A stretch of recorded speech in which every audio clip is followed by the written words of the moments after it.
Best alternative to Creed Aventus. Basta mga brand, it's me Eric. Welcome back sa Pocket Sense PH kung saan gumagawa tayo ng mga honest reviews tungkol sa mga pabango. Sa video na to, pag-uusapan natin isa sa mga paborito kong pabango. So, Club de Nuit Limited Edition Parfum. Sana nakikita nyo, no? So, sobrang special nito for me. Gaya nga ng sinabi ko, isa sa mga paborito ko. Very vocal ako dito sa channel na ang paborito kong scent DNA, Creed Aventus. So, siguro may question mark lang, additional question marks kapag sinabi mong favorite scent DNA mo yung Aventus. Kasi, sabi nga ng mga experts, may batch variations. Kung familiar kayo dun sa mga forums, pinag-uusapan yung may notebook ako dito, may interview kasi. So anyway, sa mga forums, pinag-uusapan yung batch variations na yan, na mamaya, sige, talakayin natin ng bahagya. Pero sa video na to, pag-uusapan natin yung note breakdowns and profile, performance, wearability, age suitability. Magbibigay na rin ako ng mga alternatives na pwede nyo gamitin kung ayaw nyo dito. For the note breakdown, ang top notes niya ay lemon, pineapple, lime, black pepper, bergamot, at pink pepper. Ang mid notes niya, jasmine, rose, lily of the valley, at freesia. Ang base notes niya, white musk, ambroxan, ambergris, cedar, leather, at patchouli. Yun. Tanggal ang ulo. Pinangdekan. Bango talaga. Ito talaga yung hindi nyo ako masasabihan nagsisinungaling kapag sinabi ko mabango kasi paborito ko talaga siya. Paborito ko siya sa mga Middle Eastern perfumes. Yun nga, kasi kung papipiliin ako ng isang paborito, Aventus. Kung hindi issue yung budget. So anyway, scent profile nito, initial spray. Kung familiar ka dun sa CD Neem Eau de Toilette, yung EDT, sa akin nawala dito yung harshness kung in comparison dun. May mga nagsasabi pa rin na may harshness yung opening nito eh. Pero kasi siguro depende talaga sa umaamoy eh. Very subjective yung sense of smell. At ako bilang isang heavy user na ulit. Ako bilang isang heavy user ng CD Neem Eau de Toilette. Wait nag-aaway yung mga pusa ako eh. Yun, sorry, nag-aaway kasi yung mga pusa eh. So anyway, saan ako? Ayun, kung ang comparison mo kasi yung Eau de Toilette na CD Neem, ito, may sample tayo. Dalilandam po din eh. Kung dito may kukumpara, ang laki kasi ng pagkakaiba eh sa opening. So, para sa akin, very noticeable. Tapos, parang deserve niya ng papuri dahil ang laki nung nawala dun sa harshness. Pero yun nga, may ibang tao kasi na sinasabi nila harsh pa rin. Siguro yun yung mga tao na may mga perfumes na siguro mas mahal na ganito yung scent DNA. Sa akin kasi okay na siya eh, pwede na siya. Nagigets ko yung sinasabi nila na may harshness pa rin. Pero para sa akin, very minimal eh. I mean, for the price, ganitong classic quality ng amoy. Hindi ko na masyadong binibigyan ng pansin. Yun siguro. So, yun na. Initial scent na makuha mo sa kanya, lemon, pineapple. Yung normal citruses na nakukuha mo dito without the harshness. For me sige, sabihin na natin para kasama lahat. With lesser harshness. Lesser to none na harshness. Kumpara dito sa Eau de Toilette. Sobrang pleasant niya para sa akin from top to bottom. Sa initial spray pa lang talaga, gusto ko na siya.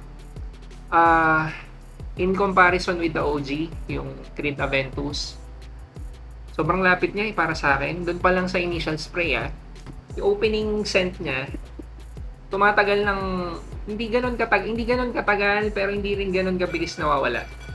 So pag nag-transition siya sa mid, papuntang dry down, ito na yung magical yung amoy.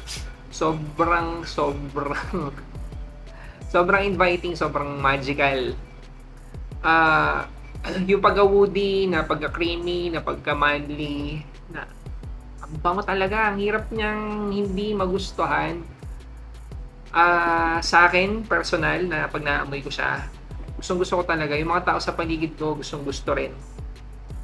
Sa mga hindi nakakaalam, ginamit ko 'tong wedding scent. Pero nag-layer kasi ako ng 3 pabango, 'tong dalawa tsaka hawas.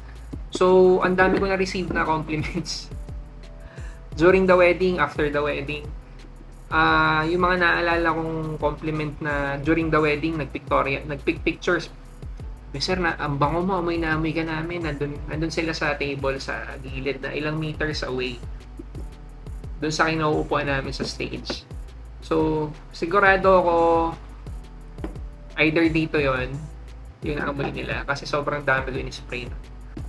Sa mga hindi pa familiar dito, yung sinasabi kong harshness sa opening, sinasabi yun ng mga tao na kaamoy ng lemon cleaner. 'Di ba common naman na panlinis ng banyo ang flavor ng scent, lemon. Parang laging associated sa mga panlinis ng banyo yung lemon na flavor.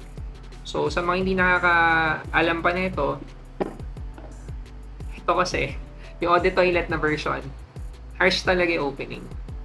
Na maraming tao yung hindi may gusto. Kasi ako personal, okay lang sa akin. Pagdating lalo dito, halos hindi ko siya nararamdaman na harsh siya. So, kung curious kayo kung ano yung harshness na yun, kumpara nyo na lang doon sa amoy ng panlinis ng banyo na lemon flavor. Lemon pledge pa nga sa iba. Yun, sa opening, naglalaban lang naman yung lemon saka yung pineapple na para sa akin talaga ang pleasant na opening niya.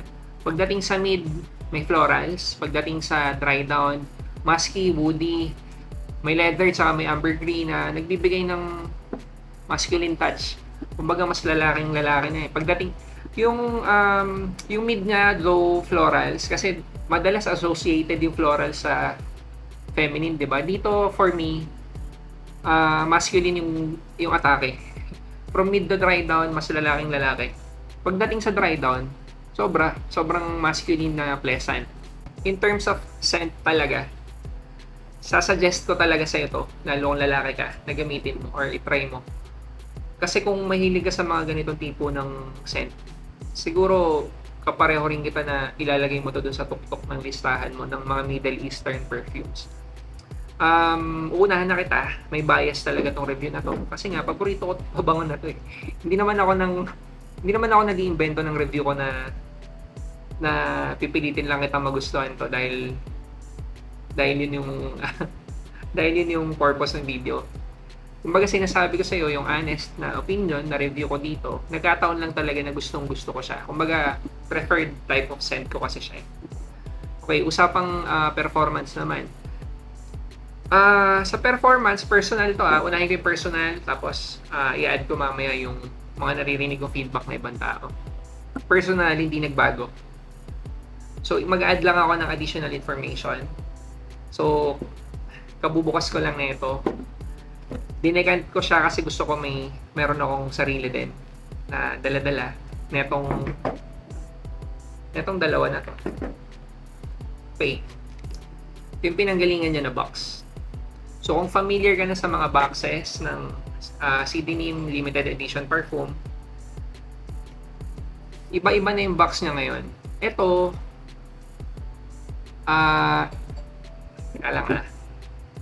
sorry, may nagme-message kasi. So, sa mga familiar na sa Sidinim Limited Edition Perfume, sigurado ako iba na yung mga box na nakukuha nyo. So, etong box na to, kakukuha ko lang, or etong pabango na to kakukuha ko lang, bubukas ko lang, yun nga, dinekad ko lang for personal consumption. Familiar naman kayo kung kailan ni-launch to, no? Check naman yun online. Nilabas siya 2021. Nakalagay dito sa production date 2019. So, kung tama to, I assume na isa to sa mga sinaunang batches. Baka hindi na makikita. Ewan ko kung nakikita sa camera. Made in France, pero 2019. Yun. Ay, isa pa pala, yung mga made in France, made in UAE, may nagtatanong din sa akin. Debate yan online, matagal na. Simula pa nung OG na EDT, may ganyan ng debate. May nagsasabi na better yung UAE, may nagsasabi na better yung France. Alam ko na discuss na rin to ng ibang YouTubers. Kanino ko ba napanood? Kalimutan ko yung mga pangalan ng mga international na reviewers eh. Pero may mga na-discuss na rin sila eh, na ano yun, myth, hoax. May communication na with Armaf, denying yung allegations na better yung from France, denying yung allegations na better yung from UAE. So ako, sa experience ko, karaniwan kasi France yung pinanggagalingan. Made in France yung nakalagay. Ito walang nakalagay eh. Pero alam ko France din yung nasa box. So okay naman yung experience ko. So in terms of longevity, limited edition parfum, lumalagpas sa akin ng 10 hours. Yun yung nasa maximum side na. Sabihin na natin siguro safe to say 8 to 10 hours on average. Projection niya good 2 hours na malakas, masasabi ko malakas, pero kung ikukumpara mo sa EDT, nalalakasan ako sa projection nito at sa longevity, mas mahaba. Pero not bad na. 2 to 3 hours na projection. Hindi na yun masama. Tapos sobrang gusto ko yung scent. In terms of sillage, CD name na scent DNA, panalo talaga dun sa aspeto na sillage eh. Yung scent trail na naiiwan. Sobrang bango talaga. Personal experience, yung wedding ko lagi ko sinasabi yan. Pero bukod doon, yung mga pang-araw-araw na pumapasok ako before sa work, nakapostura or hindi, nakapostura, casual clothes, panalo talaga yung scent profile niya. Compliments galore talaga. Ilang beses ako nasabihan na ang bango-bango mo, Eric. Dahil dito. Siguro advice ko lang kayo, katulad ng sinasabi ko sa ibang videos, huwag kayong mag-spray na madami. Kung yung sa initial spray lang to kasi although sinabi ko kanina na walang harshness or close to none yung harshness niya sa opening, magkakaiba tayo ng tolerance eh. Yung mga tao sa paligid nyo, yung mga nakakasalamuhan nyo, nakakasama nyo, iba-iba rin ang tolerance. So siguro kung mag-spray ka na madami, layo ka muna sa mga ibang tao. Eh, naamoy ko na, nagta-transition na siya, mid na. Bango niya talaga. Diba, nadidistract ako kahit na lagi ko naman itong ginagamit. So yun, yung kung halimbawa, sasakay kayo ng elevator, wag muna kayong mag-spray ng madami kung nag-CR ka, tapos sasakay kayo elevator. Kasi baka nga yung initial scent or yung scent na opening, baka masyado pang matapang or sharp for sa ibang tao. Promise, pagdating sa mid, pagdating sa dry down. Promise, pagdating sa mid, pagdating sa dry down, wala kang makukuha pangit na feedback sa mga tao or na walang magsasabi sa inyo na hindi ka mabango. Promise. Mag-ingat ka lang doon sa opening. Kasi although, paulit-ulit ako although sinasabi kong walang harshness or close to none, baka kasi yung ibang tao na nakakasabay mo or nakakasalamuha mo, natatapangan pa rin. Pero pagdating niyan sa mid, pagdating sa dry down, panalo. Wala na magsasabi ng pangit dun sa amoy neto. Siguro kahit mga haters mo, sasabihin na ang bango mo. Ngayon ko lang naisip yun. Pero exaggerated yon, pero parang ganun yung dating niya talaga. Ang hirap niyang hindi magustuhan. Both opposite sex, tsaka both sa lalaki din, mabibigyan ka ng compliment. Maiinggit sila sa amoy mo. Yun. O ba? Saan ako? So yun yung for the performance when and where to use. Kahit saan, kahit kailan. Sabi ko nga kanina, ginagamit ko to noon, whether nakapostura or hindi, ginamit ko nga for wedding eh. So, ibig sabihin, postura. Pwede mong gamitin sa mainit, sa malamig, uulan, hindi. Pasko, summer, pwede. Kahit kailan talaga. Ngayon, kaya ko siyang gamitin. Ito kasi yung tipo ng scent DNA na pag sumingaw sa pawis mo, sa katawan mo, yung heat, sabay syempre yung amoy. Ang bango. Nag-iiwan ng pleasant na scent trail, ng inviting scent trail. So, sobrang okay. Hindi ko lang ma-advise kayo na gamitin nyo sa ganitong klaseng init. Kasi sobra talaga init eh, 'di ba? Nagpo 40 degrees, nagpo 50 degrees yung heat index. So baka masyado matapang yung ibang pabango sa ganitong klaseng init. Pero yung normal na init lang na dito sa Pilipinas, sobrang okay to. Sobrang kahit kailan mo siya gamitin. Kung for office, sinabi ko na kanina, paulit-ulit ako. Obvious talaga na may bias ako in favor sa kanya, no? O compliment ka talaga. Family gatherings, pa ba? Kahit anong maisip mo na event or na activity eh. Dates, pwede din eh. Kahit date night. Lalaking lalaki na paano ko i-describe yung amoy niya? May gentleman siguro.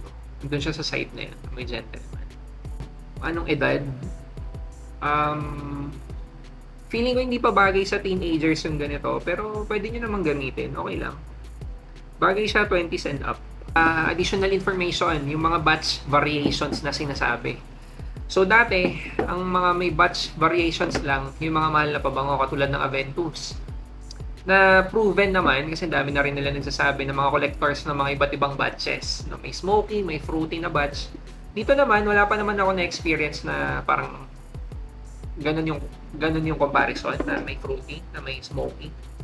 Kasi isa sa pinakagusto ko na aspeto ng scent DNA ng CD Neem, whether yung EBT or ito, smoky siya. So kung naghahanap ka ng Aventus na smoky batch, pwede itong alternative. Okay, may mga ibang tao na nagsasabi sa sa community ng fragheads, whether local or international, may batch variations daw. Pero hindi in terms of scent, in terms of performance. May mga nagsasabi na hanggang 6 hours lang daw. May less than, may 8 hours, may 12 hours. So, hindi ko maback kung ano yung sinasabi nila. Kasi sa experience ko, okay naman, lahat ng bote. Isipin nyo, nagdedecant din kami. So, sa loob ng isang taon, nakaka-multiple bottles. Okay, lahat naman yun, okay. I mean, lahat yun, pasok doon sa sinasabi kong 8 to 10 hours. So, hindi ako makapag-agree sa kanila na mahina yung performance. Siguro doon sa malakas yung performance, pwedeng mag-agree ako. Pero yung less than 6 hours, hindi ko alam eh. Possible na baka case-to-case basis. Logical lang yung iniisip ko. Baka kasi alam mo yun, hindi masyadong uminom ng tubig. Sa mga hindi familiar, hindi masyadong kumakapit yung perfume sa balat kapag hindi ka properly hydrated. So isang suggestion, isang workaround ng mga fragheads, inom ka ng maraming tubig lagi, regularly. Pag mas rehydrated ka, yung balat mo mas may moisture, mas kumakapit yung pabango. Isa pa, paggamit ng lotion. Normally, unscented lotion para hindi maapektuhan yung amoy nung in-spray mo pabango. Or sa case ko, old school ako gumagamit ako ng Vaseline. Yun. So, pag in-spray mo naman sa damit, katulad na ibang pabango, mas matagal talaga. Sa papala, kapag acidic ka, normal na mas maiksi talaga yung performance ng pabango. Pagdating naman sa presyo, isa to sa experience ko na nagpa-fluctuate talaga yung pricing. Pati yata yung EDT eh. Ang laki kasi ng demand pareho sa kanila. So, depende sa season.